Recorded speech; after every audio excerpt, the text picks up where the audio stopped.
Hello there. We are excited to be heading to Scotland and hiring a narrowboat and taking you with us. We are Sam and Rev, and we have completed America's Great Loop 2 times and started a third, but we sold our boat. Our YouTube channel has 272 little trips going all the way around the Great Loop. Plus, we have several other boating videos there for you. We also have a website called whatyachttodo.com where we share our travel experiences as well as a blog. Plus, we have greatloopacademy.com where we offer courses and training and delivery services to get you ready. So let's get started on why we decided to do this, how we selected the area and the company, and the planning and preparation that went into it before we got on the plane. So let's go. After we had done those 2 loops, we started talking about other adventures that we could do while boating. Now, just like how Sam found out about the Great Loop and got totally obsessed about it, and then, I went along for the ride, and it was awesome. The same thing happened with this. He found out about these narrow boats. He obsessed about it. And I was like, okay, sure. That sounds fun. So I looked at many different options and I said, hey, where could we start and end at the same place with a boat and technically make it a loop and actually cross our wake? So I found a place where we could do that. Now, the thing that I liked about the narrow boats when he told me about it is it does look so relaxing. The narrow canals, it did to me look like a really fun time. And the slow speed, which we'll get to. Really slow speed. In the obsession part of it here is I looked at quite a few YouTube channels and I was amazed at how many people had videoed their experiences on narrowboats. And I started to learn about narrowboats. But one that I continued to come back to because I really liked them. They were funny. They were very factual as well as would provide history was Foxes Afloat. So I subscribed to their channel and learned all about the area that we were going to head to in Scotland. And Scotland is a place that, although technically we had been to before, we hadn't seen a lot of it. So I was excited to go back. Let's talk about the requirements that I'd laid down and discussed with Rev was, hey, I thought we should really go for 2 weeks. By the time you just do a 1-week cruise, I think, by the time you get on, it's time to get off. So 2 weeks was a requirement. We also wanted minimal locks. And why is that? Yes. Okay. Because locks are kind of a pain. And Lock Lady here has done, we've probably done 300, 400 locks. That's enough. And some of the locks in the UK, you have to operate yourself. So I selected this particular trip because the locks are manned by the Scottish Canal personnel. So that was good. Okay. Wonderful. The next thing was we really wanted places to stop. And along the way between where we're going is Glasgow and Edinburgh, there are plenty of places to stop, and it's very historic and serene. So I was like, wow, we're going to have so many places to stop. Is 2 weeks going to be enough, is what I originally thought. And, when you take so much time flying over, that's a very long flight. Your body's jet lagged, and it takes time to acclimate to that time zone. And a week just wouldn't be enough. You'd have to turn right around and have jet lag again. So the last criteria is that we wanted to do it sooner than later. And we were in June of that year planning. And I said, you know what? I don't want to wait till next year to do this. I want to get it done this year. So that was the idea was we're going to have to be at the end of the boating season. But that worked out just fine. Now, some things that I was excited about seeing on this trip was the Falkirk Wheel. And if you have never heard of that, it is, we'll show you. And also the Kelpies, which is one thing I had never heard of either. And that was stunning. And also the aqueducts that are along the route. So it was certainly a lot to see. Yeah, you're going to see those aqueducts are amazing. They're basically a river over a river and sometimes a river over a highway. And it's just fascinating to see.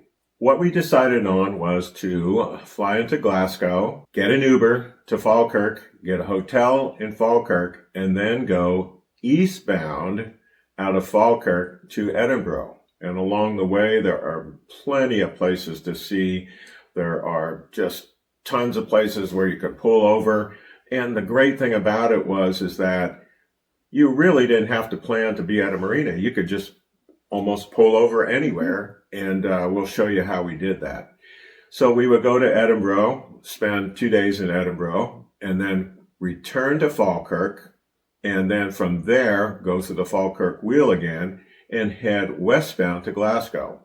Now, we've been to Glasgow before, but we still plan to stay there for at least one night and then head back to Falkirk and return the boat.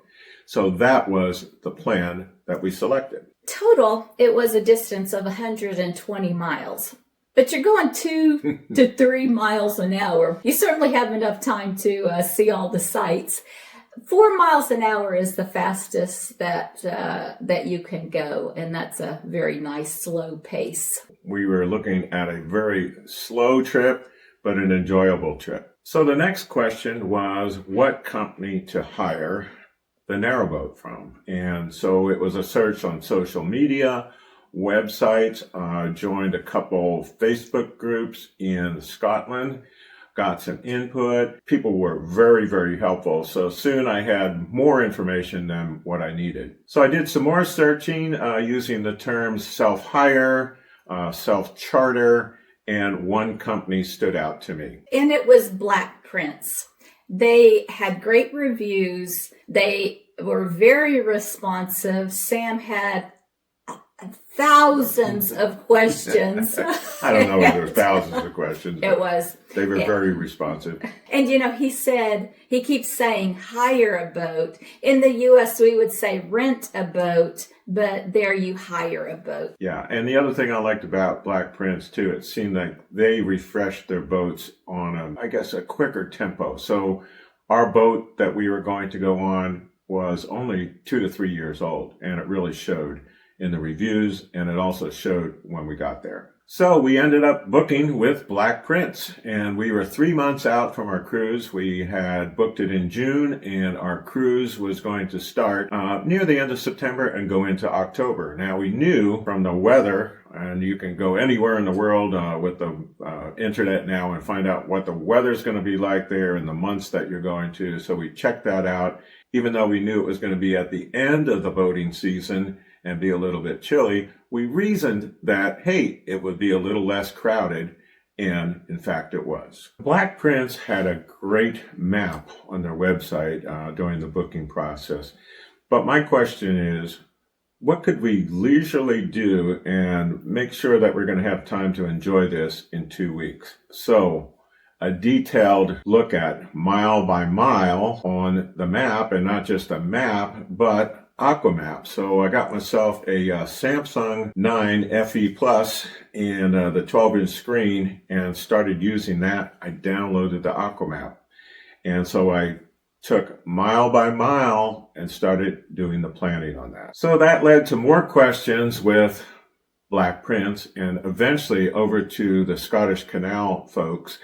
And they gave me a couple books, more information than I needed, matrices of what the different stops had as far as amenities. And so I started to build an entire route along there and figure out kind of where we were going to stay overnight, the general area, so that we could do some sightseeing. So our basic plan was to get to Falkirk, get there 2 days early to just for the time and also have some time to provision and get the lay of the land. Then get on the boat and head eastbound to Edinburgh. And there is just a ton of places to stay, and we'll show you all those as we go along the way. So we're going to get to Edinburgh, which is a distance of about 24 miles, but between there, There are 3 locks. There's a lock we have to go through before we get to the Falkirk Wheel, then negotiate the Falkirk Wheel, which was just a blast.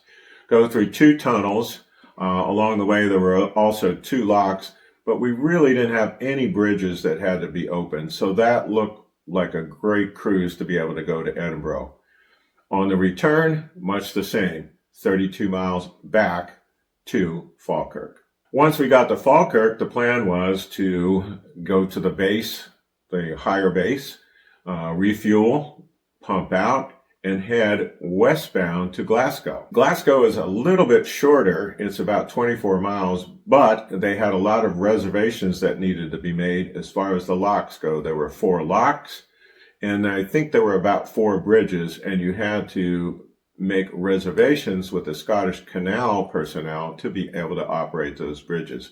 So it gave us a little bit of a timing challenge along the way, and we'll talk to you in more detail about that. And then once we got to Glasgow, stay there for at least 1 night, maybe 2 if we could, and then head back and return the boat at Falkirk. Now, like most things, is I looked at it and said, wow, this is going to be very leisurely, but there are 2 places that we could take the boat and do a little side trips, as we call them, okay? So the first one was northeast bound out of Falkirk to go to the Kelpies and take the boat to the Kelpies. And I thought, how great would that be to be able to moor the boat there for the night and be at the base of the Kelpies? The problem is that even though it's 1.6 miles, there's a total of 12 or 13 locks that we had to negotiate, and then negotiate those locks on the way back.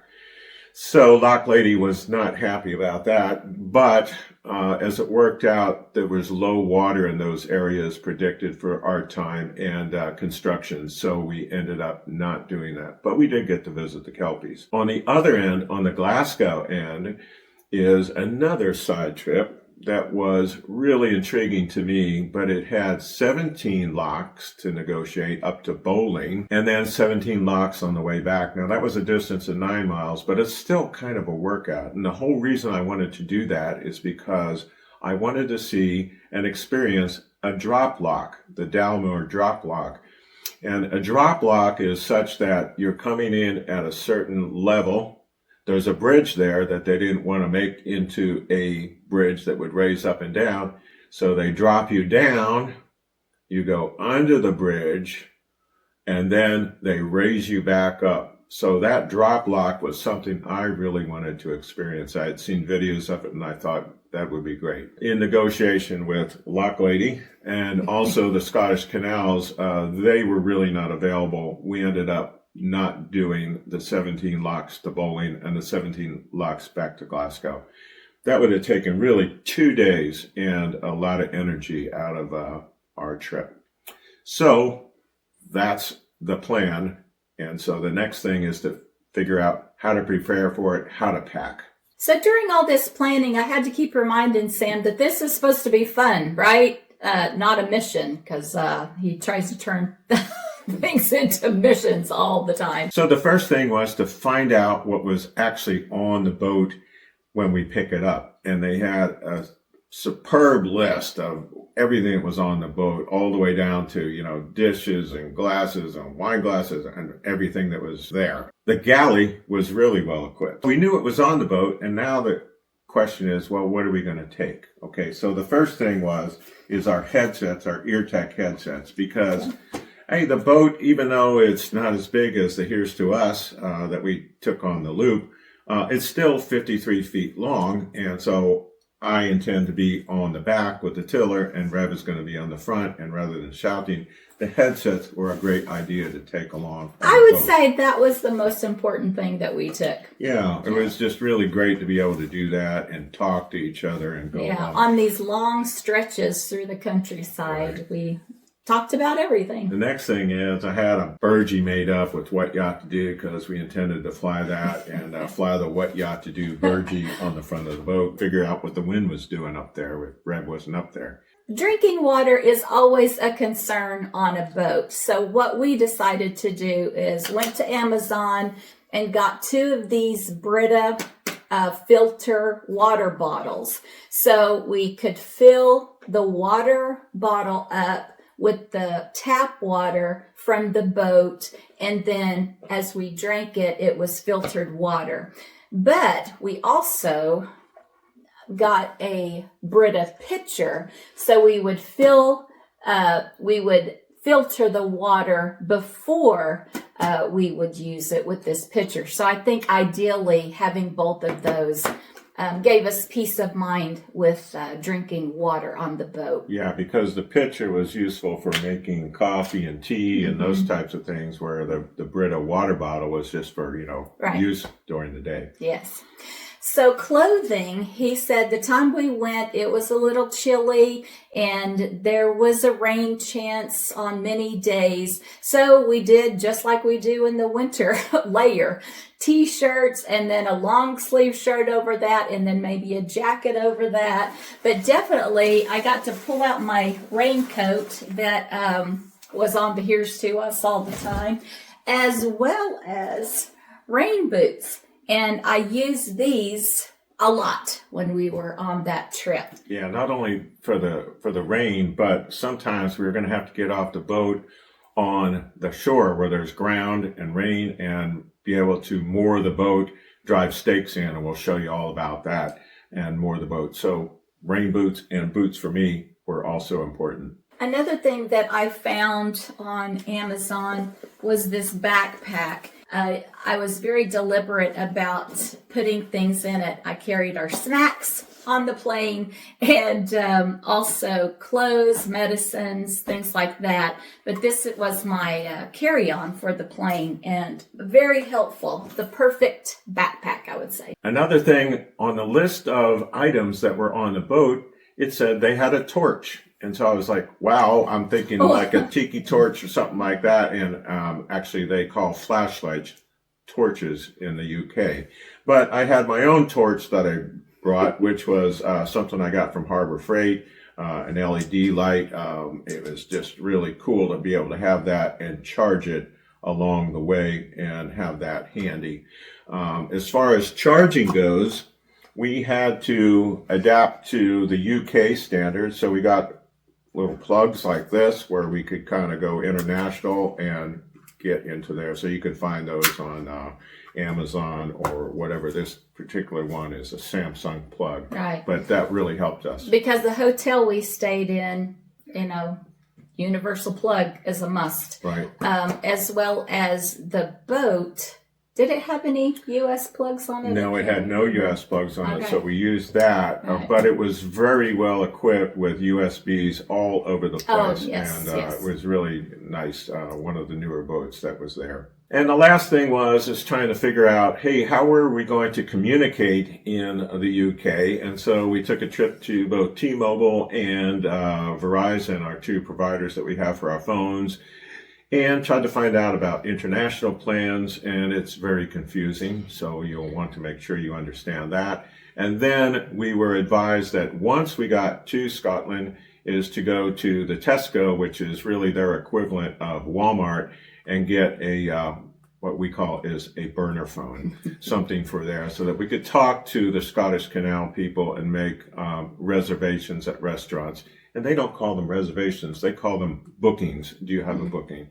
So all of that planning went into, packing what we were going to take. And then I also had a little trip book with maps in it and all that, and we're ready to go. So the next question is how are we going to get there and how will we adjust when we get there? So the plan was to fly from Dallas into London Heathrow. We had a layover there, and then we got on a plane and went into Glasgow, where we got an Uber, and we went to Falkirk. I selected a hotel, the Premier Inn in Falkirk, that was right on the canal, and so that was really cool to be able to get to that hotel. We could walk around, see the canal. We also did a little trip to the Falkirk Wheel and Provision, and we'll tell you all about that on our arrival video and how we adjusted. So thanks for coming along with us on What Yacht to Do, and we'll see you in the next video.